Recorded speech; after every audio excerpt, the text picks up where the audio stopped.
এতিয়া চাওক প্ৰথম কথা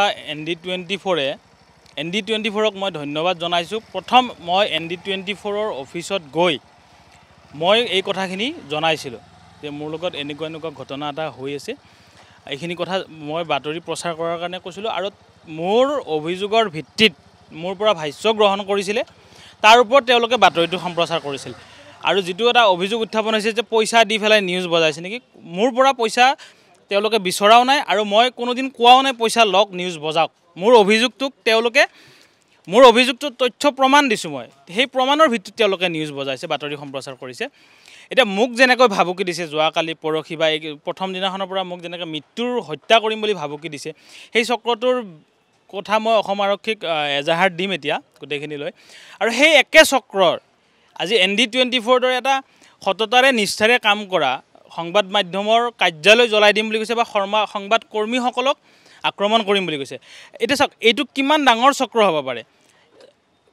এটা সংবাদ মাধ্যম গণতন্ত্ৰৰ চতুৰ্থ স্তম্ভ, যাক আমি সকলোৱে বিশ্বাস কৰোঁ। আজি মোৰ কথাখিনি আপুনি প্ৰচাৰ কৰিছে, কালি আৰু এজন মানুহে যেতিয়া এটা অভিযোগ দিব আপোনালোকে তেওঁৰ হৈ প্ৰচাৰ কৰিব, কোনোবা অচিনাকি মানুহ হ'লেও কৰিব, চিনাকি মানুহ হ'লেও কৰিব। নিজৰ মানুহেও যদি তেনেকুৱা দুৰ্নীতি কৰে, সংবাদ মাধ্যমৰ সেইটো কৰ্তব্য, সেইটো ৰাইজক দেখুৱাই দিয়া বা সত্যটো পোহৰলৈ অনা বা যোনে মিছা কৰিছে সেইটো পোহৰলৈ অনাটো সংবাদ মাধ্যমৰ সেইটো কাম। আৰু সেইকাৰণে গণতন্ত্ৰৰ চতুৰ্থ স্তম্ভ বুলি কয়। এতিয়া এই যিটো ভাবুকি আহিছে মোৰ কাৰণে, যিটো আহিছে সংবাদ মাধ্যমৰ প্ৰতিও যিটো আহিছে, এইটো কিন্তু মানে ভাল লক্ষণ নহয়। সেই চক্ৰটো বহুত মই কালিয়ে কৈছিলোঁ, যিবিলাক ট্ৰেডিং মাফিয়া থাকে, ট্ৰেডাৰ থাকে, এইবিলাক বহুত ডাঙৰ ইণ্টাৰনেশ্যনেল লিংক আছে এওঁলোকৰ গেংটোত। সেই গেংটোৰ মেম্বাৰ আমাৰ ইণ্ডিয়াতো আছে, বাহিৰতো আছে। তেওঁলোকৰ পৰাই শক্তি এটা পাইছে, যাৰ কাৰণে এটা গুৱাহাটীত আহি পেলাই সেই এটা সংবাদ মাধ্যমৰ ছেটেলাইট মাধ্যমৰ কাৰ্যালয় জ্বলাই দিব, জুই জ্বলাই দিব ক'বলৈ সাহস কৰিছে। অ'পেনলি এটা হোৱাটছআপ গ্ৰুপত, তেওঁলোকে হোৱাটছআপ গ্ৰুপত চাটিং কৰিছে, তাতে বহুজনে সমৰ্থনো জনাইছে। তো ইয়াৰ আঁৰততো বহুত ডাঙৰ শক্তি এটা জড়িত হৈছে। মই এইটো অসম আৰক্ষীক অনুৰোধ জনাম, সন্মানীয় মুখ্যমন্ত্ৰী মহোদয়ক অনুৰোধ জনাম, এইটো এটা ভাল তদন্ত হ'ব লাগে। এই চক্ৰটোৰ আঁৰত কোন জড়িত হৈ আছে, কি শক্তি জড়িত হৈ আছে। আৰু এতিয়া চাওক, সেইটো মই কৈ আছোঁ, আজি মই যেতিয়া এই অভিযোগখিনি আনাৰ পিছত ধৰিছোঁ একাংশ তেওঁৰ সমৰ্থক, তেওঁৰ পক্ষত বা অসমৰ সচেতন নাগৰিক বুলিয়ে ক'ম মই, তেওঁলোকো তেওঁৰ সপক্ষে মাত মাতিছে যে এওঁ ভুল কৰা নাই। এতিয়া মই অভিযোগ আনিছোঁ, মিছা আনিছোঁ তেতিয়াহ'লে ঠিক আছে, বাকী গোটেই মানুহ তেওঁৰ ফালে আছে, 99% মানুহ। তেওঁৰ যিটো হোৱাটছআপ গ্ৰুপত, সেই হোৱাটছআপ গ্ৰুপত বৰ্তমান মই নাই, তেওঁলোকে মোক উলিয়াই দিছে সেই গ্ৰুপৰ পৰা। সেই গ্ৰুপটোত যিটো তেওঁলোকৰ কনফিডেঞ্চিয়েল আলোচনা চলিছে, সেইটো কোনে লিক আউট কৰিলে? নিশ্চয় তেওঁক বেয়া পোৱা মানুহ হ'ব, যিজনে ভয়ত মাত মাতিব পৰা নাই বা দেখিছে এইজনক ইমান ভাবুকি দিছে, কালি মোকো দিব, মোৰো ওলোৱা সোমোৱা বন্ধ হ'ব, গতিকে মই আওপকীয়াভাৱে গোপনে মই সহায়টো কৰোঁ। তাৰমানে কি, তেওঁক বেয়া পাই আছে।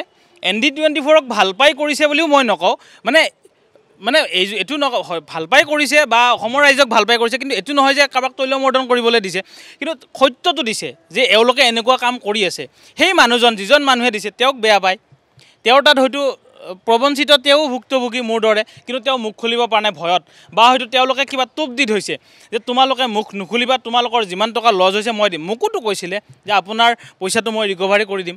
তেওঁ যিটো ৰবটিক ছিষ্টেমত কপি ট্ৰেড কৰে, তাৰমানে ৰবটত এইটো মই ইমান ভালকৈ নাজানো, যিটো কপি ট্ৰেড কৰে মই জানো যে তেওঁৰ একাউণ্টৰ লগত, ডিমেট একাউণ্টৰ লগত মাল্টিপুল ডিমেট একাউণ্ট, 10টা 20টা 100টা 1000টাও হ'ব পাৰে, তেনেকুৱা ডিমেট একাউণ্ট সংযোজন কৰি ল'ব পাৰে, ছিষ্টেম আছে। লৈ তেওঁ যেতিয়া বাই চেল কৰিব, ট্ৰেড এটা ল'ব, সেইবিলাক একাউণ্টত অট'মেটিক তেওঁলোকৰ ৰিস্ক মতে যিমান টকাৰ ট্ৰেড ল'ব লাগে সেইমতে অট'মেটিকেলি মেনেজ হৈ যায়। সেইটো কপি ট্ৰেড, সেইটো অপৰাধ বুলি মই জানো, কিমান দূৰ সঁচা মই নাজানো, যিমান দূৰ জানো অপৰাধ বুলি জানো। সেই ছিষ্টেমত তেওঁ এটা অপৰাধ কৰি আছে, কপি ট্ৰেডিং কৰি মেলি পেলাই।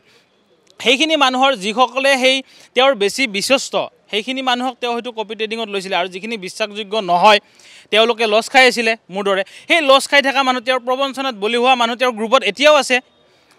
এই স্ক্ৰীনশ্বটটো বাহিৰত ওলাই অহাৰ কথাটো প্ৰমাণ কৰে, সেই মানুহখিনি এতিয়াও আছে, কিন্তু মুখ খুলিব পৰা নাই। কিন্তু এতিয়া সংবাদ মাধ্যমৰ প্ৰতি বিশ্বাস আছে, বা সংবাদ মাধ্যম এটা অনিষ্ট হ'লে ৰাইজৰ অপকাৰ হ'ব, সেইকাৰণে ভাল পাই পেলাই তেওঁলোকে দিছে। এইটোৱে বুজাইছে যে তেওঁক বেয়া পোৱা মানুহ তেওঁৰ গ্ৰুপত এতিয়াও আছে, মানে তেওঁৰ লগত, তেওঁৰ জৰিয়তে প্ৰবঞ্চিত হোৱা ব্যক্তি এতিয়াও তাতে আছে। গতিকে এইটো মই পুনৰবাৰ সন্মানীয় মুখ্যমন্ত্ৰী মহোদয়ক আৰু অসম আৰক্ষীৰ সঞ্চালক প্ৰধান মহোদয়ক মই অনুৰোধ জনাইছোঁ, এইটো তদন্ত কৰি তেওঁলোকক ওপৰত কঠোৰ ব্যৱস্থা ল'বলৈ, কাৰণ এওঁলোকৰ আঁৰত এটা ডাঙৰ অপশক্তি আছে। এই যে এলেন আহমেদ বুলি কৈছে, এলেন আহমেদ এই ব্যক্তিজন ইমান তেওঁ যে কৈছে যে জুই জ্বলাই দিম, আকৌ এজনে সমৰ্থন আইনীভাৱে ব্যৱস্থা ল'ম বুলি কৈছে, তেতিয়া কৈছে নহয় এইটো জুই জ্বলাই দিব লাগিব আমি গৈ। তেওঁৰ আঁৰত কি শক্তি জড়িত হৈ আছে? ইণ্টাৰনেশ্যনেল শক্তি জড়িত হৈ আছে নেকি তেওঁৰ আঁৰত, সেই এলেন আহমেদৰ আঁৰত? সেই এলেন হয়তো মোক যিবিলাক নাম্বাৰৰ পৰা ফোন কৰিছে, বহুত নাম্বাৰ আছে কাৰণে মই এতিয়া চিনাক্ত কৰিব পাৰে, কিজানি এলেন আহমেদো আছিলে মোক ভাবুকি দিয়াত, হত্যা কৰিম বুলি কোৱাত। যদি এটা সংবাদ মাধ্যমৰ কাৰ্যালয় জ্বলাই দিম, সংবাদকৰ্মীক জ্বলাই দিম বুলি কৈছে, যিসকল সংবাদকৰ্মীয়ে নিজৰ জীৱনটোৰ কথা চিন্তা নকৰি দিনে ৰাতিয়ে এক কৰি ৰাইজৰ স্বাৰ্থত কাম কৰি ঘূৰি ফুৰি থাকে, কেমেৰা আৰু বুমটো লৈ যে সত্যটো আমি উলিয়াই দিওঁ, বা কোনোবা মানুহ যদি বিপদত পৰি আছে তেওঁৰ কথাটো আমি সন্মুখলৈ আনো, পোহৰলৈ আনো, সেইখিনি মানুহক আক্ৰমণ কৰিবৰ কাৰণে তেওঁলোকে অকণমানো কুণ্ঠাবোধ কৰা নাই।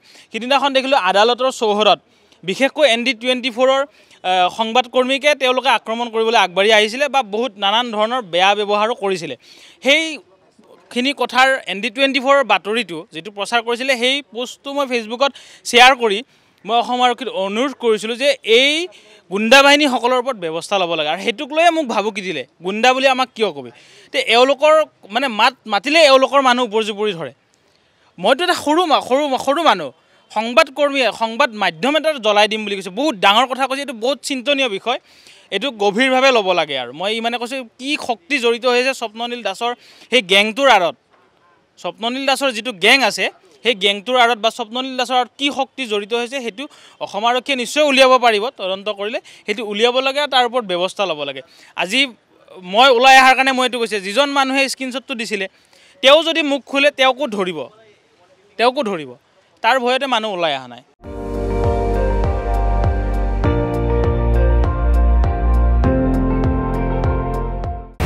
আপুনি চাই আছে ND24, সৰ্বশ্ৰেষ্ঠ নহয় সৰ্বোত্তমৰ দৌৰত।